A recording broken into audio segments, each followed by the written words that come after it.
Okay guys, welcome to our class number 1 जिसके अंदर हम अपनी इलस्ट्रेटर की इंट्रोडक्शन पढ़ेंगे, जिसके अंदर हम उसका वर्क स्पेस यूज़ करना सीखेंगे, जिसके अंदर इंक्लूडेड है इंटरफेस को एक्सप्लोर करना, वर्क स्पेस यूज़ करना, एक फ़ाइल ओपन करना और आर्टबोर्ड्स किस तरह से यूज़ करने, अपना व्यू कैसे चेंज करना है, यानी कि जूम इन कैसे करना है स्क्रोलिंग के ज़रिए, पैन किस तरह करना है स्क्रीन को, और अपनी टूल्स को और पैनल्स को किस तरह यूज़ करना है, पैनल्स को डॉक और अनडॉक कैसे करना और एक्सप्लोर कैसे करना है एक पैनल के ऑप्शंस को।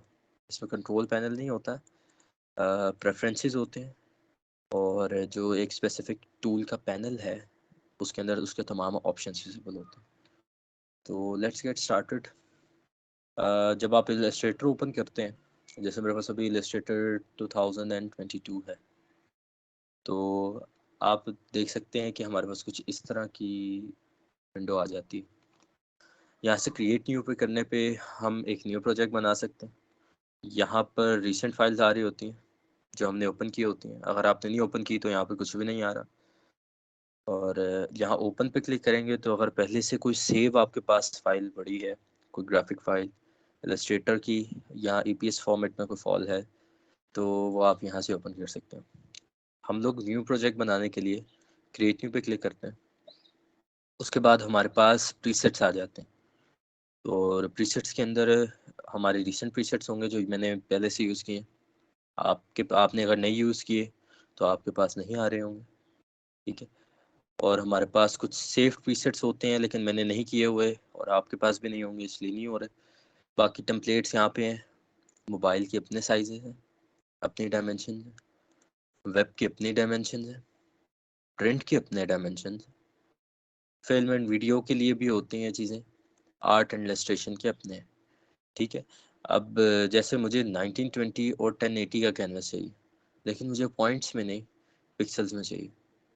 मैं यहाँ से पिक्सल्स वाला प्रीसेट जो है वो सेलेक्ट कर लेता हूँ।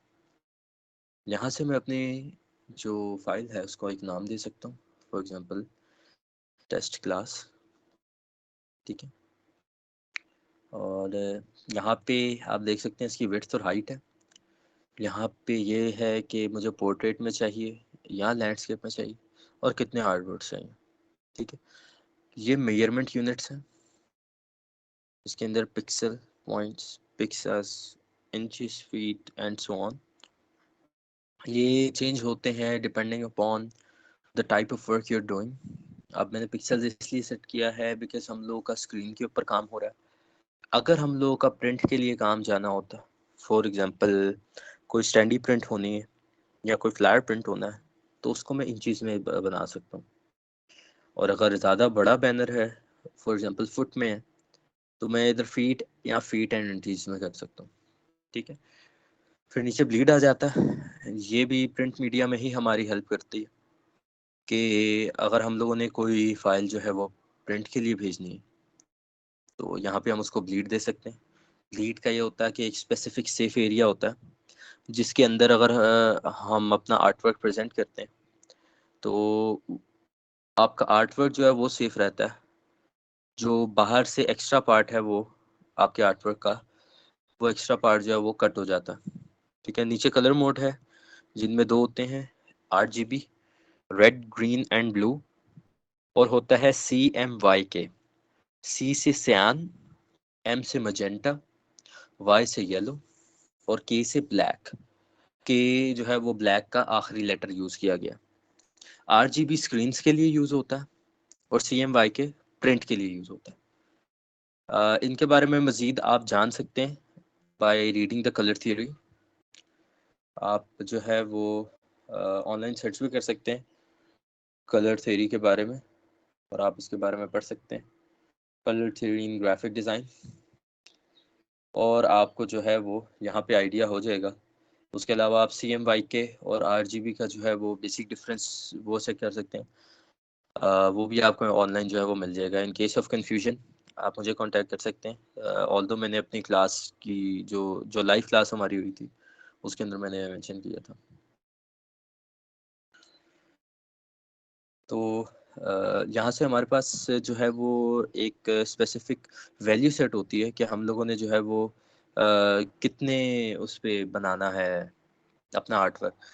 स्क्रीन्स पे डिस्प्ले होना है तो 72 ppi पे बनता है, मीडियम होता है तो 150, और अगर हम लोगों ने प्रिंट के लिए देना है या फिर फॉर एग्जांपल हम लोगों का आर्ट वर्क जूम इन होना है या आउट होना है तो उसके लिए हम 300 ppi जो है वो यूज़ करते हैं। ppi होता है पिक्सल्स पर इंच। 1 इंच के अंदर कितने पिक्सल्स होंगे, यानी 1/1 है, 1 इंच बाय 1 इंच, तो उसके अंदर 300 पिक्सल्स प्रेजेंट होंगे। जितने ज़्यादा पिक्सल्स होंगे उतनी ज़्यादा हमारी इमेज की क्वालिटी अच्छी होगी। और अगर हम लोग जितने ppi कम होगा, यानी कि पिक्सल्स पर इंच कम होगा, उतना ही हम लोगों का आर्टवर्क जो है वो उसको जूम इन करके करते हुए ना हम लोगों को वो क्वालिटी नहीं मिलेगी।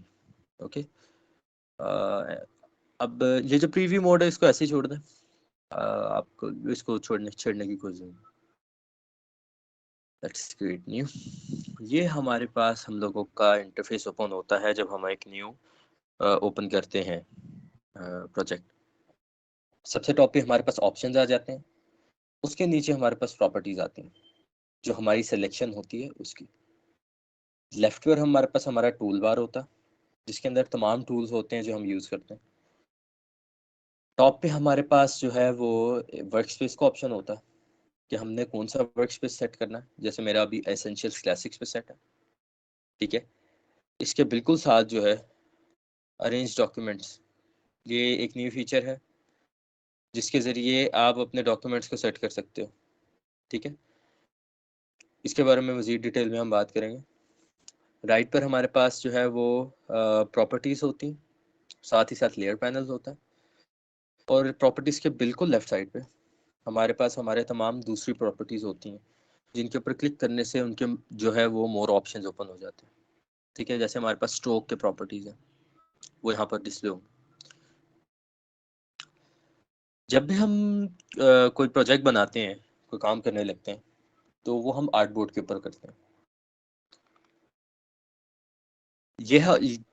जो हम लोग देख रहे हैं ग्रे कलर का एक स्क्वायर बॉक्स है, दिस इज और कैनवस। कैनवस बेसिकली इसका आइडिया आपको आर्ट के जरिए भी हो सकता है। जो कोई आर्ट करता है वो एक स्पेसिफिक कैनवस के ऊपर करता है, कैनवस के ऊपर की जाती है, और उसके अंदर जिस सिलेक्टेड पार्ट के अंदर हम जो है वो कर रहे होते हैं, अपना आर्ट वर्क बना रहे होते हैं, उसको हम आर्ट बोर्ड बोलते हैं। जैसे वाइट कलर का आप ये देख सकते हैं, ये बोर्ड प्रेजेंट है, इसको आर्ट बोर्ड बोला जाता है। अगर आपने कहीं पे भी जूम आउट किया हुआ है और आपको अपना आर्ट बोर्ड बिल्कुल मिडिल में और फुल स्क्रीन में चाहिए, उसके लिए you have to press Ctrl 0। जैसे ही आप Ctrl 0 प्रेस करेंगे तो उससे आपका आर्ट वर्क जो है वो मिडिल में आ जाएगा। आर्ट बोर्ड जो है उसको बनाने के लिए या उसको मॉडिफाई करने के लिए हम यूज़ करते हैं आर्टबोर्ड टूल। आर्टबोर्ड टूल हम लोगों के टूल बार में बिल्कुल यहाँ पर प्रेजेंट होता है, ठीक है। इसका शॉर्टकट होता है shift O। Shift O press करने पर हमारे पास जो है वो आर्टबोर्ड टूल ओपन हो जाता है। और एक इसका तरीका यह है कि मैं यहाँ से आर्टबोर्ड टूल को सेलेक्ट कर लूँ। अब बेसिकली होता क्या है, आर्टबोर्ड टूल सेलेक्ट करने पर आपके पास आपके आर्टबोर्ड की डायमेंशन आ जाती हैं। आपके पास ये एक स्पेसिफिक आउटलाइन आ जाती है और ये कॉर्नर पॉइंट्स आ जाते हैं जिनके ज़रिए आप अपने आर्टबोर्ड को एडजस्ट कर सकते हो, ठीक है। उसके अलावा जैसे ही आप अपने आर्टबोर्ड को सेलेक्ट करते हो तो आप यहाँ से उसको स्पेसिफिक विड्थ और हाइट दे सकते हो, यानी कि उसकी डायमेंशंस एडजस्ट कर सकते हो। यहाँ पर आपको ये पर लिखा आ रहा होता है कि कौन से कॉन्स्ट्रेंट्स पर कहाँ प्रेजेंट है। फॉर एग्जांपल एक्स एक्सिस या एक्स कॉन्स्ट्रेंट पे आपका आर्टबोर्ड कहाँ पड़ा हुआ है, और वाई एक्सिस और वाई कॉन्स्ट्रेंट पर कहाँ पड़ा हुआ है, ठीक है। इसका इतना कोई खास इन्फ्लुएंस नहीं होता बिकॉज आप मैनुअली इसको मूव करते हैं या जो भी करते हैं वो मैनुअली करते हैं। तो ये जब कभी आपको कोई स्पेसिफिक वैल्यू पुट करनी है तो तब आप इसको चेंज कर सकते हो, ठीक है। नीचे आपका एंगल आ रहा होता है कि किस एंगल पे डिस्प्लेड है। ठीक है। इधर आप अपने आर्टबोर्ड को नेम देख सकते हो। ठीक है, आप ये नेम यहाँ पर दोगे, वो यहाँ पर आर्टबोर्ड के साथ भी डिस्प्ले हो रहा है। ठीक है, यहाँ पे फॉर एग्जांपल मैं टेस्ट क्लास के नाम से इसको नाम दे देता हूँ। ठीक है, जैसे मैं एंटर करूँगा तो यहाँ पर टेस्ट क्लास प्रेजेंट हो जाएगा। उसके बाद नीचे हमारे पास प्रीसेट है। ठीक है, ये प्रीसेट जो है हमारे पास वही वाला प्रीसेट है जो हम लोगों ने पीछे जो है वो पढ़ा था। और आगे हम लोगों के पास जो है कि हमें पोर्ट्रेट में चाहिए या लैंडस्केप में। अब पोर्ट्रेट और लैंडस्केप जो है ये वही है कि आपकी जो डायमेंशंस हैं, आपकी विड्थ आपकी हाइट में कन्वर्ट हो जाती है और आपकी हाइट आपकी विड्थ में कन्वर्ट हो जाती है। अगर आप गौर से देखें तो पोर्ट्रेट पे अगर मैं क्लिक करता हूँ तो इसकी विड्थ इसकी हाइट बन जाएगी, ये देखें। और अगर मैं इसको वापस जो है वो लैंडस्केप पे करता हूँ तो इसकी विड्थ इसकी दोबारा से वापस अपनी जगह पे आ जाएगी। तो ये तो हो गया आर्टबोर्ड्स। ठीक है, और ये वर्कस्पेस के बारे में भी हमने पढ़ लिया। अब हम लोग अपनी स्क्रीन को जूम इन कैसे कर सकते हैं और स्क्रॉल का क्या काम होता है।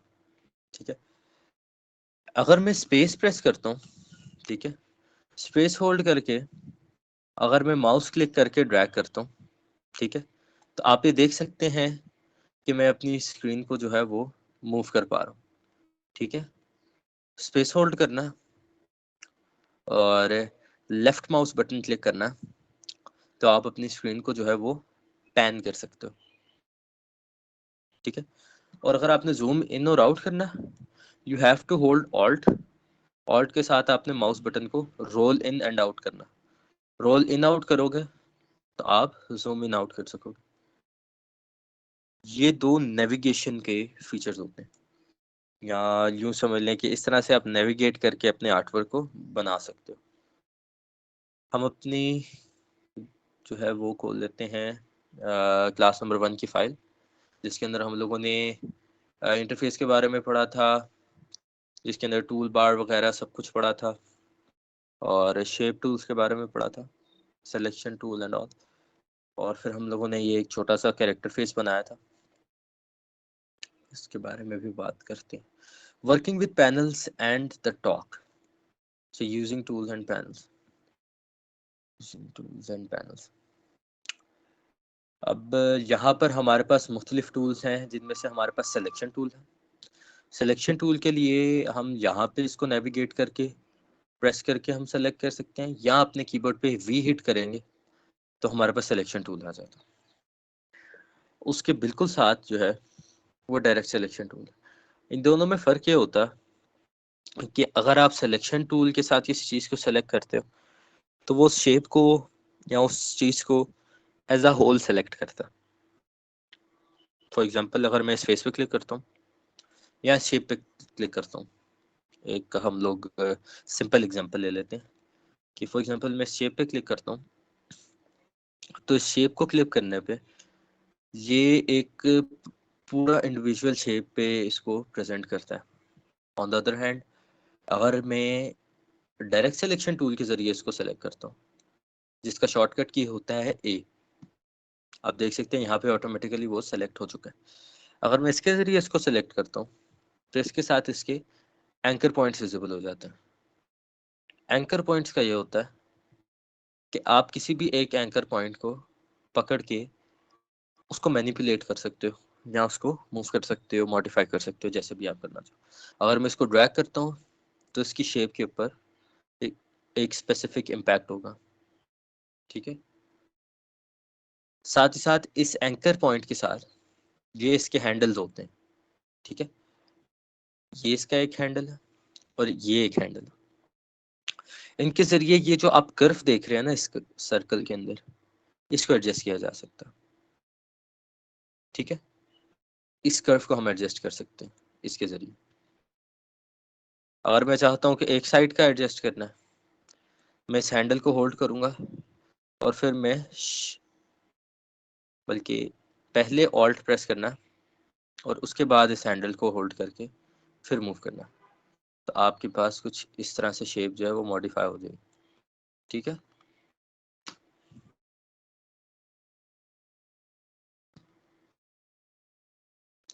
ये सिलेक्शन और डायरेक्ट सिलेक्शन टूल होंगे। ये हमारे वो बेसिक टूल्स हैं जो हम यूज़ करेंगे किसी भी आर्ट वर्क को बनाने में। और ये जो पैनल है हमारा, टूल्स का पैनल, ये भी अनडॉक हो गया। ठीक है, इसको जैसे ही मैं वापस इस जगह पर ड्रैग करता हूँ तो ये डॉक हो गया। इसको बोलते हैं docking and undocking of panels. ये आप जैसे ये लाइन देख रहे हैं, इसके ऊपर अगर आप क्लिक करते हैं, होल्ड करके अगर आप ड्रैग करते हैं ना, तो आपकी पैनल अनडॉक हो जाएगी। अनडॉक का मतलब ये है कि वो किसी भी चीज़ के साथ या विंडो की किसी भी साइड से साथ जो है वो अटैच नहीं होगी। और अगर मैं इसको ड्रैग करके तो वापस किसी न किसी एक स्पेसिफिक साइट पर लेकर जाता हूँ तो ये वहाँ पर अटैच हो जाएगी। ठीक है, फॉर एग्जांपल मैं यहाँ पे नहीं चाहता तो मैं यहाँ से वापस ड्रैग करूँगा इस साइट पर, तो ये साइट पर आ जाए। ठीक है, और अगर मैं ये कहता हूँ कि यार मेरा वर्क स्पेस जो है वो ख़राब हो गया है, मुझे इस तरह से नहीं चाहिए था, ये जैसे कि आप लोग ये देख सकते हैं कि मैंने अपने वर्क स्पेस को काफ़ी ज़्यादा ख़राब कर दी। अगर मैं कहता हूँ कि यार मुझे ये इस तरह से नहीं चाहिए और मैं भूल गया हूँ कि कौन सी चीज़ जो है वो कहाँ थी, तो यहाँ से वर्क स्पेस को सेलेक्ट करें और यहाँ नीचे रीसेट का ऑप्शन आ रहा होता है, यहाँ से आप रीसेट कर सकते हो। ठीक है, रीसेट एसेंशियल्स क्लासिक, हमारा वर्क स्पेस जो है वो रीसेट हो चुका है।